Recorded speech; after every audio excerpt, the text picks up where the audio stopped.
Hello everyone. ඉතින් හැමෝම හොඳින් කියලා හිතනවා. මම මීට කලින් කතා කරලා ඔයගොල්ලොන්ට සකේ ගැන.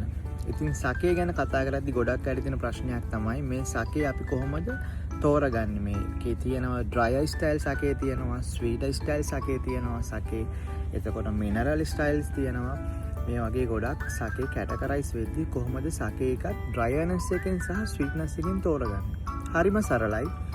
සකේ වල dryness එක සහ sweetness එක අපි මානින්නේ SMV. එමත් නැත්නම් සකේ මීටර් වැලියු කියන මෙෂර්මන්ට් එකකින්. ඉතින් මේක හරියට pH අගය තෝරනවා වගේ වැඩක්. සකේ එකක් කැටගරයිස් කරද්දී -1 ඉඳලා -15 වලට. ඒ කියන්නේ මායිනස් නම්බර් වලට යද්දී ඒක තමයි ලෙවල් එක. -1 ඉඳලා -15 වලට යද්දී සකේ එන්න ස්වීට් වෙනවා.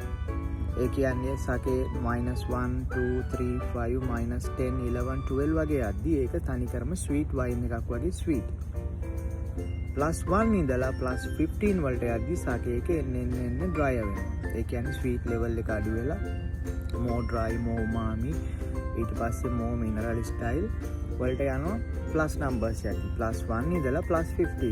ඕක තමයි සරලවම සකේ එකක් ඩ්‍රයිද ඕක් ඩ්‍රයිද ස්වීට්ද ෆුල් බොඩි දෙකින් හඳුන්ව ගන්න තියෙන සරලම ක්‍රමය. ඉතින් මේ විස්තර සියල්ලම ලේබල් එකේ පිටිපස්සේ අන්තර්ගත වෙලා තියෙනවා. ඒක තමයි ඔයගොල්ලන්ට බලා ගන්න පුළුවන් ලේසිම ක්‍රමය. මම හිතනවා ඔයගොල්ලන්ට මේක ප්‍රයෝජනවත් වෙයි කියලා. Thank you for watching Wine Man. Video එක බලන හැමෝම වීඩියෝ එක ගැන පොඩි කමෙන්ට් එකක් දාගෙන යන්න මතක කරන්න එපා.